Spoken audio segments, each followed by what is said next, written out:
मौत जिसको आई वो कभी लौट कर नहीं आया। हर एक इंसान कोई अमीरी की जिंदगी गुजार रहा है तो कोई गरीबी की, लेकिन जब वो मरता है तो उसके पास कोई नहीं होता। होती है तो वो जमीन जो उसे अंदर समा लेती है, या होती है वो चिता की आग जिसमें जलकर उसका अस्तित्व ही खत्म हो जाता है। उस रात भी कुछ ऐसा ही हुआ। एक चिता पूरी तरह से जल चुकी थी और अब सिर्फ कंकाल मात्र ही बचा हुआ था।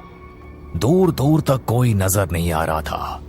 ऐसे में कोई था जो हाथ में डंडा लिए शमशान में दबे पांव दाखिल हुआ। पूरा शरीर उसने कंबल से ढका हुआ था। वो कंकाल के पास पहुंचा और उसने एक डंडा उसकी गर्दन पर मारा। उसकी खोपड़ी उसके शरीर से अलग हो गई।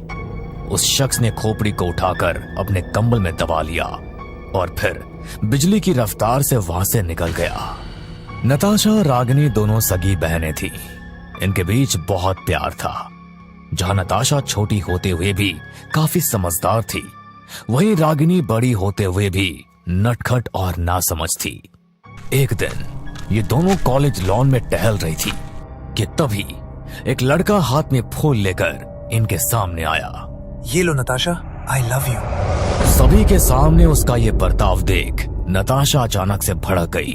देखो, तुम इतने दिनों से मेरे पीछे पड़े हो। कितनी बार मना कर चुकी हूँ मैं, इसके बाद भी तुमको समझ नहीं आता। लेकिन नताशा। लेकिन वेकिन कुछ नहीं। अगर अब तुमने कुछ भी ऐसा वैसा किया तो मैं तुम्हारी शिकायत प्रिंसिपल से कर दूंगी। ये सुनकर नताशा तेजी से वहाँ से निकल गई। तू इतनी सीधी क्यों है? तुझे उसे एक थप्पड़ लगाना चाहिए था।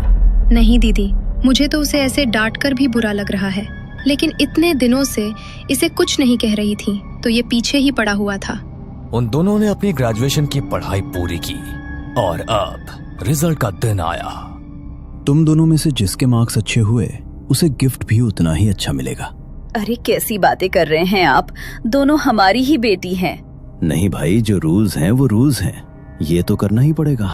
रिजल्ट आने पर नताशा के मार्क्स 93% थे और रागिनी के सिर्फ 82%। उनके पिता महेश ने नताशा को एक स्कूटी गिफ्ट की और रागिनी को एक मोबाइल। दीदी, आपको बुरा तो नहीं लग रहा है ना? आप चाहो तो स्कूटी आप रख लो, ये मोबाइल में ले लूंगी। नहीं नताशा, कैसी बात कर रही है? जो तेरा है वो मेरा भी तो है ना। हम दोनों में तेरा मेरा कब होने लगा? ये सुनकर नताशा ने रागिनी को गले लगा लिया और फिर दोनों बहनें स्कूटी पर घूमने निकल गईं। एक दिन रागिनी को देखने के लिए रिश्ते वाले आए, लेकिन उन्होंने नताशा को पसंद कर लिया। लड़का अच्छा था, इसलिए राजेश ने नताशा की शादी उससे करवा दी और अब नताशा अपने ससुराल आ गई। ये उसकी पहली रात थी। वो सजी धजी दुल्हन बनी सेज पर बैठी हुई थी। जैसे दरवाजा खुलने की आवाज आई तो उसके दिल की धड़कनें बढ़ गई। उसके चेहरे पर मुस्कान छलक आई। उसी समय एक सुनसान जगह पर कोई काला लबादा पहने बैठा हुआ था। उसके सामने ही एक खोपड़ी रखी हुई थी। उसने खोपड़ी पर हाथ रखा और धीरे धीरे घुमाने लगा। नताशा ने महसूस किया कि किसी ने उसके कंधे पर हाथ रखा है। उसके चेहरे की मुस्कान दोगुनी हो गई। कैसी हो मेरी जान? ये भयानक आवाज सुनकर नताशा डर गई। उसने जल्दी से पीछे पलटकर देखा तो वहां कोई नहीं था। तभी दरवाजा खुला और इश्मित कमरे में दाखिल हुआ। कमरे में आए हो? मुझे तो लगा था आप घूंघट ओढ़े बैठी होंगी, लेकिन आप तो। ये उनकी पहली रात थी। कहीं इश्मित उसे पागल न समझ ले, ये सोचते हुए नताशा ने उसे कुछ भी नहीं बताया। इश्मित उसके करीब आया और दोनों ने अपनी जिंदगी की सबसे खूबसूरत रात गुजारी। अगले दिन मुंह दिखाई की रस्म चली और फिर रात होने पर नताशा फिर से इश्मित की बाहों में थी। ये रात भी बहुत प्यार भरी गुजरी।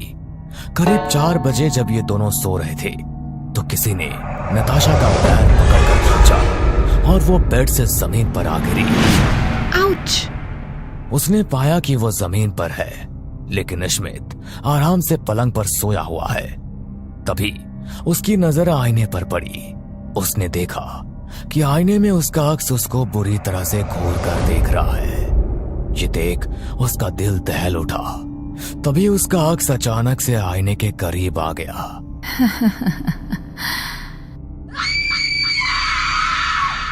इस बार वो बहुत जोरों से चिल्लाई, जिससे कि स्मिथ जाग उठा और बाकी सभी उसके पास पहुंच गए। अरे क्या हुआ नताशा, तुम यहाँ जमीन पर क्या कर रही हो? स्मिथ, मेरा किसी ने पैर खींचा और... अरे क्या बोले जा रही है ये? राम राम राम। मुझे तो लगता है इस लड़की पर कोई साया है। कभी इसे कुछ दिखाई देता है, कभी कुछ। मुझे तो इसके माँ बाप से बात करनी ही पड़ेगी। ये सुनकर नताशा ने कुछ भी नहीं कहा, लेकिन उसे यकीन था कि उसने जो कुछ भी देखा वो असल में हुआ है। अगली रात जब वो सो रही थी, वो वही शख्स फिर से सुनसान इलाके में खोपड़ी को सामने रखे बैठा था। उसने खोपड़ी पर हाथ रखा तो इस तरफ अचानक से नताशा की आंख खुल गई। उसने अपने ऊपर से चादर हटाई और कमरे से निकली। उसके चेहरे पर कोई भाव नहीं था, जैसे कोई शक्ति अपने आप उसे खींच रही हो। वह दरवाजे से बाहर निकली और जंगल की तरफ रवाना हो गई। अरे यार महेश, हम दोनों की तो जिंदगी ही खराब है। अभी तक एक भी लड़की के साथ हमारा कुछ नहीं हो पाया, और आजकल के लड़के तो 20 की उम्र आने तक न जाने कितनी विवाहित महिलाओं के साथ अपने आप को संतुष्ट कर चुके होते हैं। तभी उन दोनों को सामने से नताशा आती हुई नजर आई और दोनों की निगाहें उस पर टिक कर रह गई। अरे यार, ये मैं क्या देख रहा हूं? नताशा को दोनों ने ऊपर से नीचे तक देखा। 2 शराबी आदमी और सामने से आ रही एक ऐसी खूबसूरत लड़की जो नई नवेली सुहागन लग रही है। उसे देखकर इन दोनों का मन मचल उठा। वो दोनों उसके पीछे हो लिए, लेकिन वो अपनी सुध बुध खोए आगे बढ़ती जा रही थी। अरे जान, वहां जंगल में कहां जा रही हो?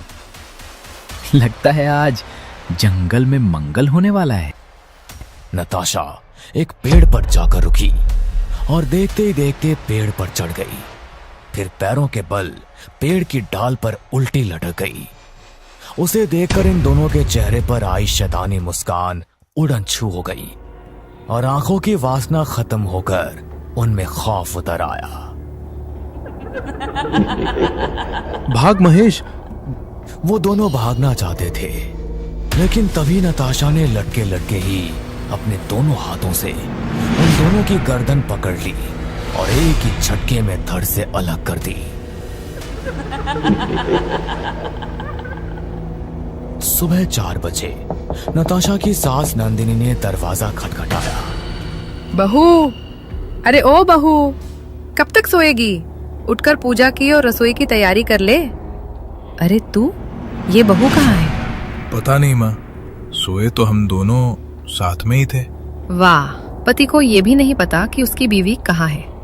माँ, मुझे उसकी फिक्र हो रही है। स्मिथ ने पहले पूरे घर में उसे ढूंढा और फिर ये तीनों जंगल की तरफ रवाना हो गए। वहां का मंजर देख इनकी आंखें खौफ से फट पड़ी। नताशा उल्टी पेड़ पर लटकी थी और उन दोनों शराबियों की लाशें जमीन पर पड़ी हुई थी। नताशा! स्मिथ की पुकार सुनकर जैसे नताशा अपने होश में आई और फिर अचानक से जमीन पर आ गिरी।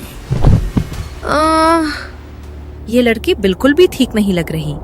इसने तो 2 लोगों को खत्म कर दिया। माँ, ये मेरी बीवी है और इसके साथ जो कुछ हो रहा है, मैं उसके पीछे की वजह का पता लगाकर ही रहूंगा।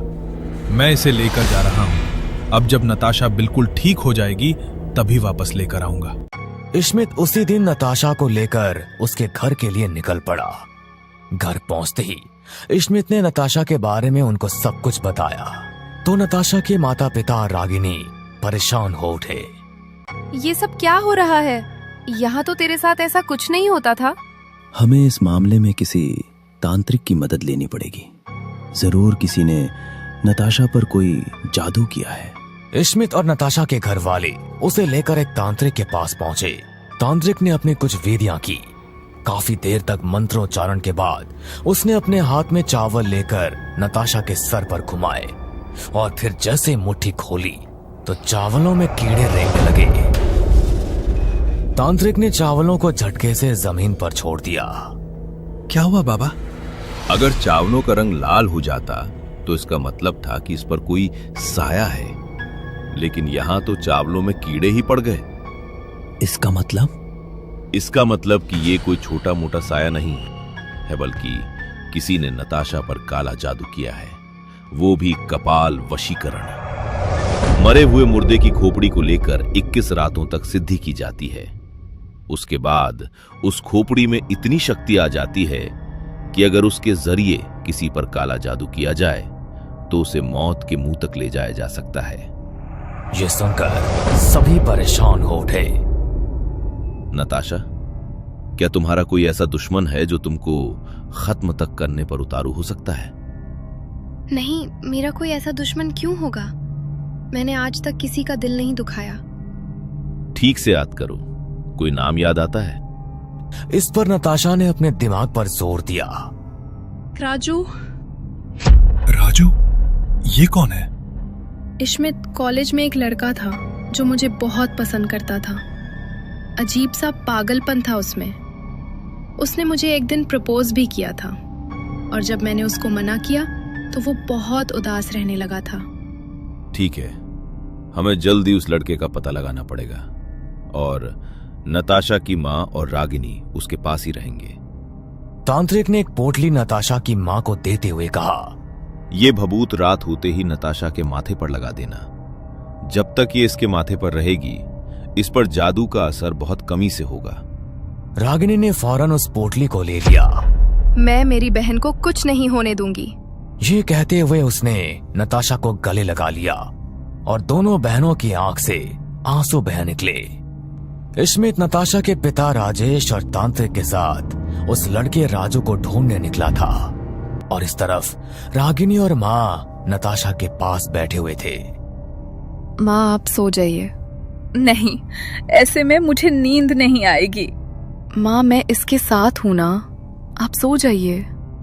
रागिनी के कहने पर उसकी माँ अपने कमरे में सोने के लिए चली गई। इस तरफ काफी ढूंढने के बाद इन लोगों को राजू का घर मिल गया। जी, हमें राजू से मिलना है। राजू से मिलना है आपको? मेरा बेटा तो पिछले साल ही मर गया था। क्या?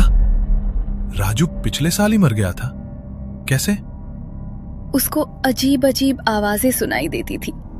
बिल्कुल परेशान हो गया था वो।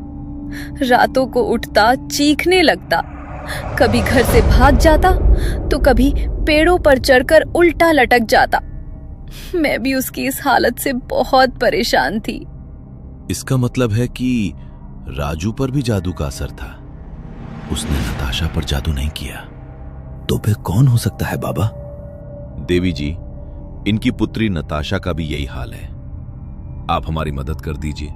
हो सकता है कि हम आपके बेटे के कातिल का भी पता लगा सकें। आप राजू के बारे में कुछ भी जानती हैं, हमें सब कुछ बता दीजिए। राजू की डायरी। डायरी? हाँ, वो उस डायरी में हमेशा कुछ न कुछ लिखता रहता था। उसने वो डायरी निकालकर इश्मित को दे दी। इश्मित, इस डायरी में देखो, कहीं नताशा के बारे में कुछ लिखा है तो पढ़कर सुनाओ। इश्मित ने डायरी को पढ़ा। बाबा, यह नताशा के बारे में लिखा है कि नताशा से मैं बहुत प्यार करता था और उसे मैंने प्रपोज भी किया था, लेकिन उसने मुझे पूरे कॉलेज के सामने बेइज्जत कर दिया। ये तो हमें पता ही है। इसके बाद कुछ लिखा है? इश्मित ने अगला पेज पलटा तो उसके माथे पर सलवटें आ गई। बाबा, यहाँ राजू ने रागिनी के बारे में भी लिखा है। क्या? जब मैं अकेला बैठा रो रहा था तो रागिनी मेरे पास आई और मुझसे बोली कि करवा ली अपनी बेइज्जती। हो गई तसल्ली। अगर तुम मुझे प्रपोज करते तो मैं तुम्हारी मोहब्बत को बिल्कुल भी नहीं ठुकराती। हमारी रागिनी भला ऐसा क्यों बोलेगी? जल्दी से घर चलो, नताशा की जान खतरे में है। इस तरफ रागिनी ने धीरे से उस पोटली के अंदर की भभूत फेंक दी और नताशा से बोली, नताशा, मैं अभी आती हूँ। अरे दीदी, मुझे डर लग रहा है। कहाँ जा रहे हो आप? तू यही रहे, मैं बस फ्रेश होकर आती हूँ। ये कहकर वो कमरे से निकली और बाहर से दरवाजा बंद करके घर से निकल गई। ये तीनों भी तेजी से घर की तरफ बढ़ रहे थे। कुछ देर बाद शमशान भूमि पर कुंड के सामने रागिनी बैठी हुई थी। उसके सामने वही खोपड़ी भी रखी हुई थी। उसने काफी देर तक मंत्रों का जाप किया और फिर अपना हाथ उस खोपड़ी पर रखा। ऐसा करते ही उस तरफ नताशा को दर्द होने लगा। अरे ये तो नताशा की आवाज है। उसकी माँ दरवाजा खोलकर अंदर पहुंची तो नताशा जमीन से कई फीट ऊपर हवा में थी। अरे नताशा, बेटा ये क्या हो रहा है? तुम वहाँ कैसे? माँ मुझे बचाओ, मुझे बहुत डर लग रहा है। नताशा हवा में थी और उसे बहुत डर लग रहा था। इस तरफ रागिनी अपनी सिद्धि कर रही थी। आज मैं हमेशा हमेशा के लिए नताशा को खत्म कर दूंगी, हमेशा के लिए। ये कहकर उसने खोपड़ी को घुमाना शुरू किया तो उस तरफ नताशा भी अपने आप हवा में घूमने लगी। माँ मुझे बचाओ। तभी तांत्रिक इश्मित और राजेश नताशा के पास पहुंच गए। रागिनी रुको। नहीं। तांत्रिक ने तभी नताशा को धक्का दिया।